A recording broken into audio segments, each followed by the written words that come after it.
Hey, what's going on, guys? Welcome to drboycetv.com, the home for intelligent Black people. My name is Dr. Boyce Watkins. What's going on, everybody? I hope you guys are having a wonderful day. I wanted to come in today and ask some serious questions about rappers and beef, particularly Drake and Kendrick Lamar. In case you've been following, Drake and Kendrick Lamar have been in this just really epic, chaotic battle where it's going beyond just the music. Somebody got shot today. I don't know if that's related to the beef or not, but it's a funny coincidence that it happened at the same time. And it really made me ask that question in terms of like, what is beef? I think that Biggie had a song called What is Beef? And I really wanted to ask this question. I said, why is it that rappers, how is it that Black men, how is it that we're the only group of people on earth where somebody can die because somebody made a song? Somebody can literally go out and put sound into the universe that gets somebody killed. If that ain't voodoo, I don't know what is. If that ain't a type of bitchcraft, witchcraft, I don't know what is. And we're going to break that down. We're going to talk about white people a little bit and why rappers love to beef with each other, but will never beef against white supremacy. They will never do a drive-by on racism. They will never run up on the public school system. They'll beat up on each other, but they got nothing to say to the slave masters that run their industry. And we're going to talk about some other aspects of this as well. So get comfortable, buckle up a seatbelt. We're going to get started on drboycetv.com right now.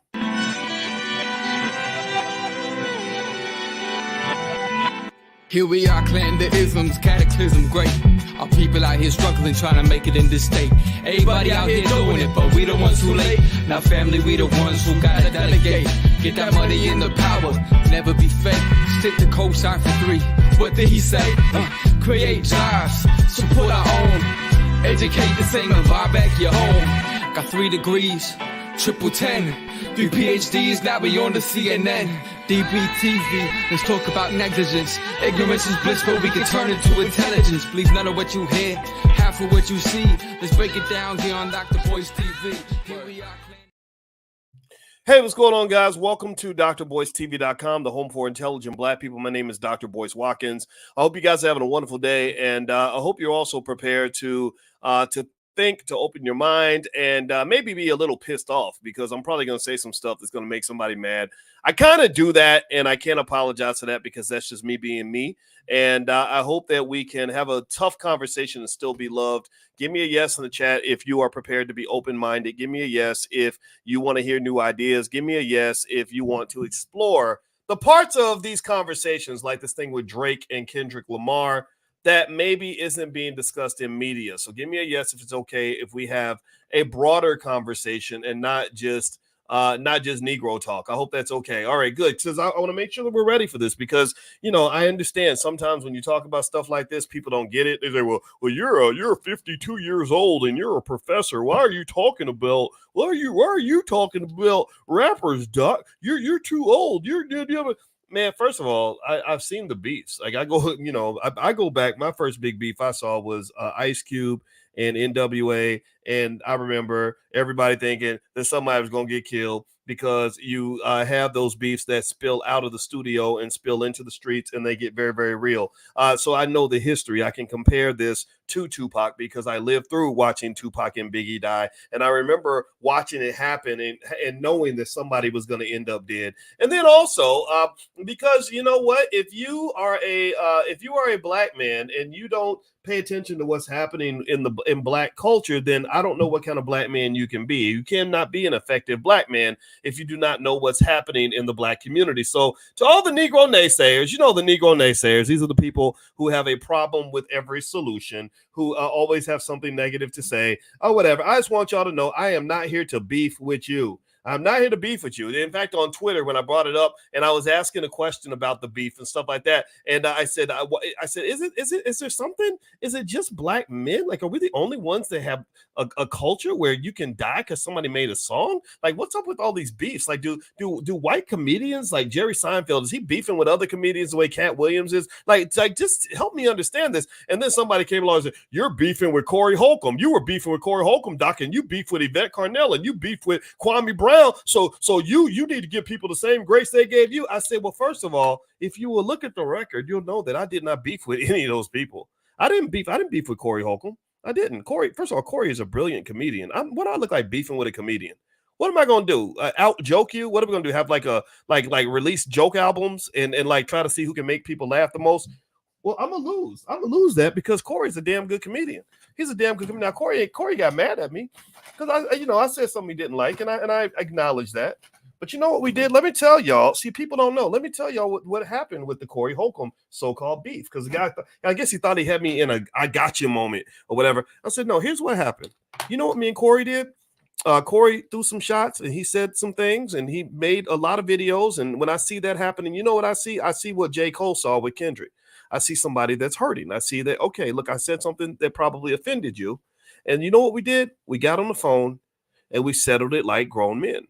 We have a mutual friend named Willie D from the Ghetto Boys. Willie D was also around when Tupac got killed, and he told me that when he heard "Hit 'Em Up," he got concerned because he said somebody's about to get killed, and he didn't care about the music at that point. It was thinking about people actually getting killed. So me, Willie, and Corey got on the phone. We settled our beef, and then I said, you know, why don't we do this publicly? Or maybe it was Corey's idea. I have no idea, but whoever's idea it was, we all agreed, and we got on Willie D's channel and we talked it out like men. And people did not like that. People want to see a beef. They want to see black men fight because they're used to that. They're used to seeing black men at each other's throats. But let me just tell you this.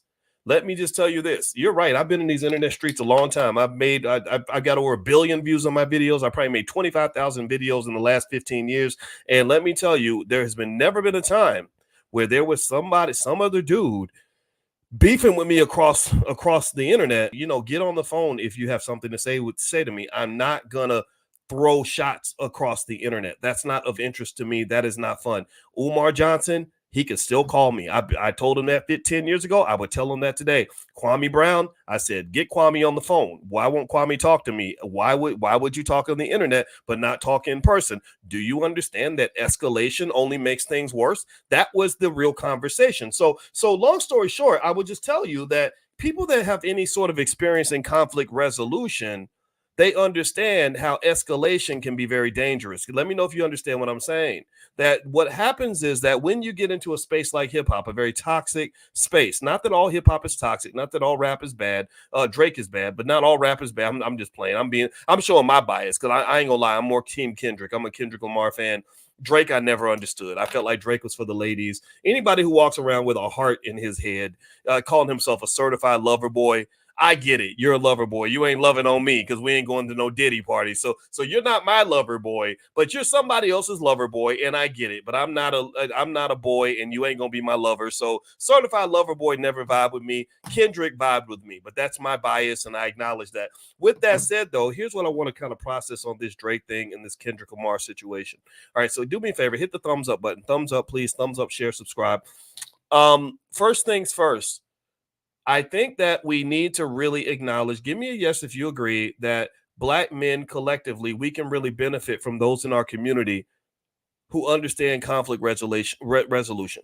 Give me a yes if you agree that some conflict resolution skill could save a lot of lives, could make the world a little bit easier for everybody, could help with our mental health, could keep us from traumatizing each other. Give me a yes if you agree with that.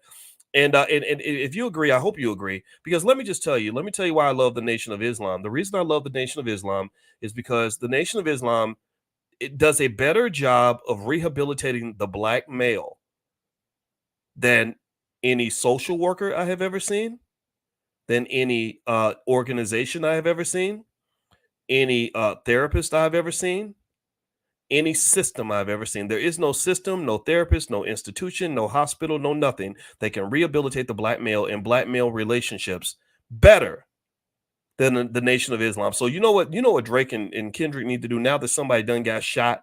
I don't know if Kendrick's got anything to do with it, but damn, it's a damn coincidence that a drive-by happens at Drake's. I mean, Kendrick's from the land of the drive-by, by the way, Compton, right? So it's more than a coincidence that a drive-by happens to happen right at the peak of your beef. I'm not saying Kendrick had anything to do with it, but damn, I mean, come on now, this is crazy. So now that this has happened, you know what they need to call? They need to get on the phone and they need to call Farrakhan. They need to call Louis Farrakhan or brother Nuri Muhammad or brother Wesley Muhammad or somebody in the Nation of Islam to resolve this beef, because you need somebody that's going to resolve things in a way that is loving, You need people that are going to resolve things in a way where they're not profiting from your demise. You need people involved who aren't just sitting there waiting for another hit record, who aren't trying to make another dollar. See, a Leor Cohen, if you don't know Leor Cohen, he's one of those people that runs the music industry. He's one of those. Damon Dash refers to him as a culture vulture, if I'm not mistaken. The Leor Cohens of the world, they don't want to see you live. They don't want to see you prosper. Why would they want to see you live? Did y'all know an artist's work goes up in value once he dies? Y'all do know that, right? When artists die, their value of their work goes up. So for them, Negroes are worth more dead than alive half the damn time. Right? In fact, when all these rappers get killed, I'm really looking to see who had life insurance policies on these guys, who stood to benefit from their demise. Why is nobody really investigating this? So let's just be clear. You got people involved who want to see you die. This is nothing new. This is nothing new. This happened during Tupac and Biggie. Tupac and Biggie, you had people in the middle. You had the Vlad TVs at the time, which it wasn't Vlad TV. It was like, these magazines, Double XL and all that. And they wanted to see these rappers beef. They wanted to see them fight. They wanted to see them go at it because that sells more magazines.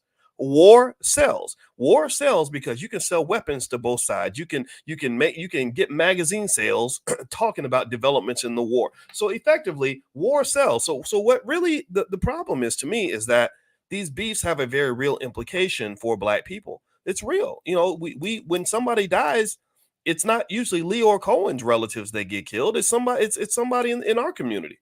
And I really think that this beef is bad because it's just like, man, like, can't we do better than this? Like, what's really happening here? And it's okay if it's just a competition of who can be the best rapper, but for us, it seems to mean so much more. It's more than just who can make the best song. It is who can destroy the other one the fastest. That's what concerns me. Okay, so anyway, do me a favor, hit the thumbs up button, thumbs up, share, subscribe. My name is Dr. Boyce Watkins. You're watching drboycetv.com, the home for intelligent Black people. If you have Spotify or Apple, this podcast is on Spotify and Apple. And every morning we do financial church. We do something called financial consciousness training. I'm a finance PhD, and I help you. This is a free class in the Black Business School. We meet every single morning, and all we do is we elevate our understanding of money, our financial vision. When you gain financial vision, you will see the money, and you'll be able to make money without having to bust raps and play basketball and do crazy stuff. You can actually do things in a way that is more empowering, like sell stock options or make investments. So if you'd like to join us, just text the word morning to 87948, MORNING, morning to 87948. And also, even tonight, we have real estate expert Shalay Camila coming into the Black Business School, and she's going to do a private conversation on the real estate market and opportunities that exist there. If you'd like to do a free trial in our private real estate club, you can go to drboycerealestate.com and do a $1 trial, 30-day money back guarantee, and join these private discussions with real estate experts in our midst. So anyway, let's keep going here. Hit the thumbs up button, thumbs up, share, subscribe. So let me ask y'all a question about Kendrick Lamar and Drake. Okay, so and I want to ask this in a way where we can sort of just figure this out. First off, I want to ask y'all this. So it's very common for us to see rappers beefing. It's very common to see rappers dying. It's very common to just see beef in general. If you remember, a lot of us got very excited because we saw Cat Williams literally doing a scorched earth policy on Club Shay Shay. Did anybody else? How many of y'all watched Cat Williams on Club Shay Shay? That interview probably got 50 million views. I don't quite understand exactly why it did. I just know that it was interesting.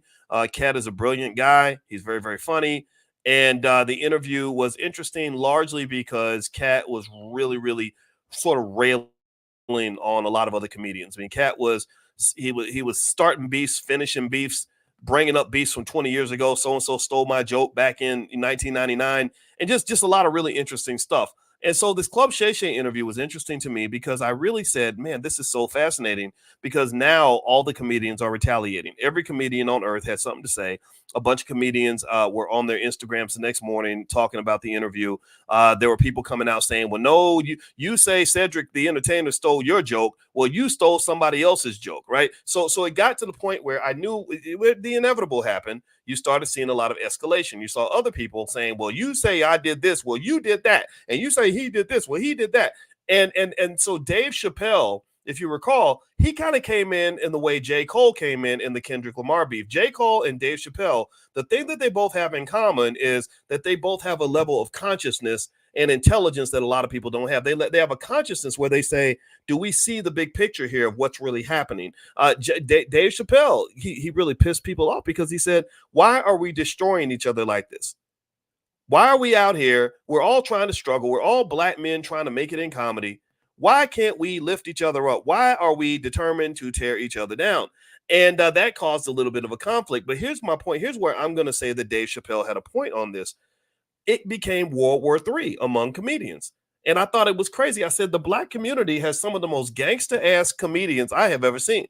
You look in other communities, comedians don't walk around like thugs. They're not threatening to beat each other's asses on stage and all. Because I saw it. I literally saw a comedian, I think it was Faison Love or something, who said to another comedian, if I see you, I'm going to beat your ass. It's on site. And I'm like, wow, we got some gangster, like we got gangster clowns. Like white people don't have comedians like that. I can't think of a single white comedian who was threatening to beat up another comedian on stage. Not to put white people on a pedestal or nothing like that. I'm not saying that at all. But I do think it's really funny that we have like these gangster ass clowns. Like, you're a clown, dude. Like, you make jokes.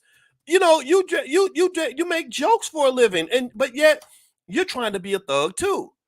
You know, like I'm a thug, he's a thug, she's a thug, we's a thug. Wouldn't you like to be a thug nigga too? I just don't understand it. I just don't understand this gangster clown thing and all this fighting amongst comedians. So I want to ask y'all a question. Give me a yes or no. Can y'all name, any recent beefs in the last, let's say, year, where white comedians, like, I don't know, Jerry Seinfeld, I can't name a lot of white comedians, to be honest with you, because I don't keep up with them like that. But can y'all name any white comedians that were like threatening to beat each other's asses on stage, accusing each other of stealing jokes, calling each other gay? Just, I don't know. I'm not saying that I'm not, again, this is not to put white people on a pedestal. It's really to kind of, it's really to kind of make us sort of look at this and say, what in the hell is happening in our culture that even the comedians are even the clowns want to be gangsters? And I just don't get that. I don't understand why people who want unity or people who want to sort of de-escalate are seen as simps, like something's wrong with you. Like, oh no, you're not really keeping it gangster. Like, you're not a tough guy because you actually want peace with another black man. I just don't understand that. And the only thing that I can really come back to is trauma. You guys know when we created the Black Financial Therapy Department in the Black Business School, it's the first ever Black Financial Therapy Department ever created in history. There's not another one anywhere on earth. One of the things that we did determine in our research with therapists is that undiagnosed, untreated trauma is the number one problem in the black community. And so what traumatized people do is they have trauma responses to things. And trauma response basically means, you make me mad, I want to fight. You make me mad, I can't trust you no more. You make me mad, it reminds me of the fact that my daddy was mean to me, or my mama wasn't shit, or whatever, or the things I went through that hurt my feelings when I was a kid in the hood. So as a result of the fact that you just hurt me, you hurt my feelings, I'm going to hurt you more than you hurt me. And then, of course, you're going to come back with your trauma response, which is going to be worse than mine. And you're going to hurt me more than I hurt you. And then I'm going to hurt you more than you hurt me, which was more than I hurt you. And then next thing you know, somebody's dead. Next thing you know, we have like the rapper from the Migos, Takeoff, who got killed last year. You have other artists and all kinds of stuff happening that just really shouldn't be happening. So I really just think it's just fascinating that we have these sort of unique cultural variations that I don't really see anywhere else. I've never seen Jerry Seinfeld say, if I see that nigga, I'm gonna whoop his ass. I've never seen, any of the white comedians. I can't name them all. I don't know a lot of them. Seth, the guy from the Tonight Show or whatever his name is. I've never seen him say, let me tell you, he stole my joke. He ain't shit. F that mother ucker, like it's just kind of and then here's the thing too, though. Remember that these beefs end in violence. So with Drake and Kendrick, that's a situation where somebody has actually gotten shot. In Tupac and Biggie, that ended up with both Tupac and Biggie in a casket.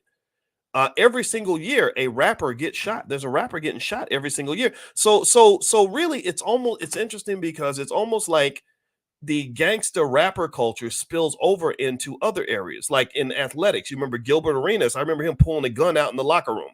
Why is a basketball player carrying a gun? What's happening here, right? And then you spill over into comedy, and you've got comedians threatening to beat each other up and whoop each other's asses and destroying each other's careers. And I just don't know. This is a serious question. Does this really happen as rampantly in the white community, or is this particular dysfunction? Now, white people got their own dysfunctions. Y'all crazy too in your own way. Y'all got nuclear weapons and stuff. So y'all crazy too, and y'all giving all that money to Israel so they can go bomb those kids in Palestine. So let's not let white folks off the hook for the nonsense they do. But I really, really, really want to understand what's happening here and why we have even if you just look in comedy, we literally have gangster clowns. We literally have clowns that want to be thugs. Like you tell jokes for a living, bro. Like you make me laugh. You're not supposed to scare me. You're not supposed to threaten to kill my whole family. You're not supposed to, threaten to beat my ass when you see me on stage. So I connect the Drake and Kendrick Lamar beef to what I saw with Cat Williams and Club Shay Shay. Everybody loves black men when they beef. Everybody likes that. People egg it on. And so when you have a brilliant guy like a J. Cole come along, and I say brilliant because J. Cole came along and said, man, I don't want no parts of this. This is not appropriate. This is not cool. This is not beneficial.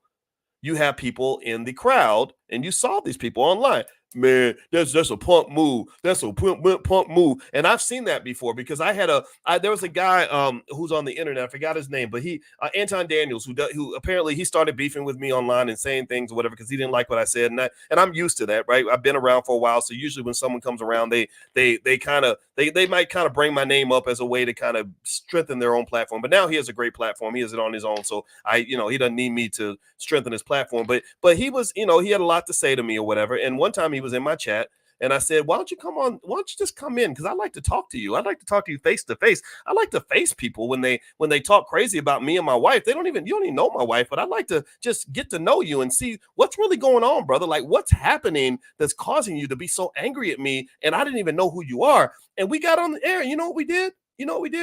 We talked it out. We just talked. And people, and I got criticism. I had people that got mad at me because I was not fighting with him. And I was like, because I don't want to fight with him. Maybe he has a point. Maybe he's right about some things. I want to learn from him. I want to hear what you have to say. I want to figure out what I did to hurt your feelings. That was my goal. If anybody ever bumps into Kwame Brown, tell him I would love to know what caused you to be so angry with me, a man that you've never met, that you did 8 or 9 videos about me in a row. Like I just really was very curious. I thought we had a lot in common. We're both friends with Judge Joe Brown and we both love Dr. Claude Anderson. He's like a father to me. Why are you mad at me, bro? Like what's happening here? Let's talk, right? And I really don't think black men do that enough. I really don't. I really think that we should just literally have a model that deals with beef that says, let's talk. Let's talk, bro. Let's heal, bro. Let's apologize, bro. And this is where I think you need to start listening as a community. We need to listen to the J. Coles. Because if more black men listen to the J. Coles out here, you would have less dead Negroes on the street. You would have less dead black men filling up the morgue. You would have less traumatized people. You would have less people walking around with their feelings hurt, with a chip on their shoulder, ready to fight at the drop of a hat. If people were forced to talk, the drama would unfold because it's much easier for me to lob horrific statements at you from across the internet than it is for me to look you in the eye and get to know you as a human being and really, really talk to you like a person. Let me give you an example. This is a real thing, a very subtle statement, but it had heavy implications. Anybody remember, how many of y'all are old enough to remember when Common and Ice Cube had a beef? Anybody remember when Common and Ice Cube back in the day had a little beef going on? So Common, I don't know if Common's a rapper or an actor, but basically they had a beef way back in the day. Ice Cube and Common, apparently somehow, I have no idea how Common ended up beefing with Ice Cube. It was very weird to me because they're not similar in terms of style and genre, but somehow there was a beef. And let me tell you what happened. This is the formula. This is the remedy. That your medicine isn't in big pharma. Your medicine's in your own community. So let me tell you what happened. Because the Tupac Biggie thing had happened just a few years earlier, the Nation of Islam got involved. Louis Farrakhan got involved. If I was in charge of the national budget, I would give the Nation of Islam $50 billion a year. I'd give them $100 billion like we give in Israel and Ukraine so they can go in and fix your community. The same way we send $100 billion over to Israel and Ukraine so they can go and fight Russians that I don't know and go and blow up Palestinian kids. They should take that $100 billion and give it to the Nation of Islam so they can actually do some counseling for these brothers so they stop beating each other up. So Ice Cube and Common got into this beef. And here's the thing. I don't know Common. He seems like a nice guy. Ice Cube, I do know he is a nice guy.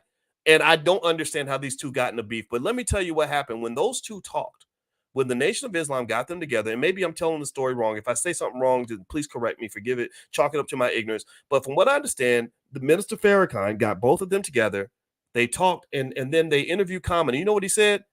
He said, man, I talked to Ice Cube, and he's actually a pretty cool dude. He's a pretty cool dude. So here's the thing. I think that a lot of times when you fight with somebody, especially when you talk about a beef and you're lobbing stuff across the way, 9 times out of 10, it's one of two things. One of two things.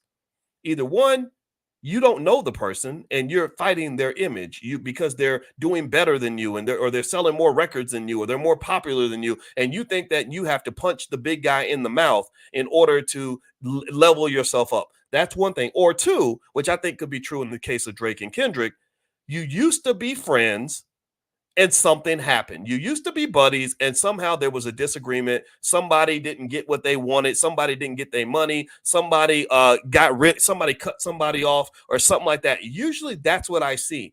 And so in both of those situations, in my opinion, in one situation, you're beefing with your shadow boxing. You're fighting. You're not fighting the person. You're fighting the image of the person. So if you actually met the person and talked to the person, you probably wouldn't be as gangster in their face as you are over the internet or over a record. And then number two, if you used to be friends, like Biggie and Pac used to be friends. If you used to be friends, then what needs to happen is you need a mediator so you can both sit down and process your hurt feelings, apologize to each other, and then you know what happens? You get back to being friends again. You get back to being, see, Drake and Kendrick, I'm not sure. I don't know the whole history here, but I believe they used to be cool and now they're not cool. Now they hate each other. I believe they could be cool again. And what Drake and Kendrick need to do, in my opinion, is man up, get on the phone, talk it out, and then say, you know what, bro, with all this attention we've gathered now, why don't we get together and go on tour? We will literally make more money than Taylor Swift right now if we go on tour together. Fighting each other, people going to end up dead, people going to end up sued, billions will be lost, lots of opportunities will be thrown out the window. The media is going to make money from this because they love to watch black people take each other out. But if we come together and resolve this, then we will make more money than Taylor Swift. I don't know if that sounds crazy to some people. Maybe some people don't get it, but those of you that do, I hope you'll at least hear what I'm saying here. The opposite of an enemy is not a dead enemy. Like the goal with an enemy should not be to destroy the enemy. The goal of a powerful enemy should be, if you can, make that enemy into a friend. And I think these two guys can still work together. I really do. But then again, maybe I'm wrong. I don't know. Maybe I'm just hallucinating here. All right. So anyway, the last thing I'm going to say is this, and then I got to go. We're about to do our real estate gathering in a couple of minutes. First thing, the next thing I want to ask y'all is this. Hit the thumbs up button. I see rappers all the time beefing with each other. And one thing that I find is really fascinating is that they'll beef with each other all day, but they never beef with white supremacy. They'll beef with each other all day, but they'll never beef with the white folks that run the music industry. They beef with each other all day, but they'll never beef with Leor Cohen. They will never beef with police brutality. They'll never beef with poverty in America. They won't beef against racism. They won't beef against the racial wealth gap. Why are you scared to beef against that? You won't beef against all the broken families in your community. You won't start a beef against diabetes and all the diseases killing black folks. You won't beef against the gun industry that's making a profit from killing you. You won't beef against these corrupt politicians that are using your people, but yet you'll beef with each other all day. You want to see your brother die, but you're scared to step up to the people that are running this damn industry. You will fight all day in the cage, but won't fight the sons of bitches, the motherfuckers who built the damn cage. And that bothers me. That bothers me. That bothers me because that reflects a lack of consciousness, and that also is a little bit of a punk move. So my feeling is, look, before you start beefing with your brother, I want to see if there are any other people out here that are more worthy of a beef. And I guarantee you, the Leor Cohens of the world, the people who are sitting back making money, watching you all destroy each other, I would say that should be next on your beef list. That's the rapper that's going to impress me, the one who beefs with white supremacy, the one who beefs with the people that are the slave masters in the record industry that have made money destroying our people. That's the next beef I want to see on the list. That's the album I'm going to listen to. I got to go, guys. I'm done. And if you want to know who I'm beefing with, that's what I'm beefing against. I'm beefing with the racial wealth gap. And guess what? I put out an album every day, and my album's always a hit, and I'm winning the beef. I'm winning the beef. In the Black Business School, we are winning the beef with the racial wealth gap. We've already solved it. We've kicked it in its ass, stomped it out. Now all we got to do is implement. So that's my beef. If you ever want to know who Dr. Boyce is beefing with, it ain't nobody on the internet. I'm beefing with the racial wealth gap. And just like when Drake drops a hot album or Tupac drops an album, I'm the Tupac of finance, damn it. I am dropping an album every single day, just like Kendrick was putting out them songs. I'm putting out a new album every day, and every album I put out is a banger because I'm beefing with white supremacy. I'm beefing with the racial wealth gap, and I'm winning the damn beef, and I'm not going to stop until I'm done. So I got to go, guys. Have a great day. Thank you so much for listening. Please hit the thumbs up button. If you want to join us tomorrow morning for financial consciousness training, all you got to do is text the word morning to 87948. Text morning to 87948. We meet every single morning, 7 days a week at 10 a.m. Eastern in the Black Business School right here in a private Zoom. So text morning to 87948. I'll send you an invitation. Last but not least, I have a new book out called The 10 Commandments of Black Economic Power. If you'd like to get a copy, you can go to drboycebooks.com. All right, guys, I'm out of here. God bless you. Thank you so much for listening. Have a wonderful day, and I'll see you soon. Peace.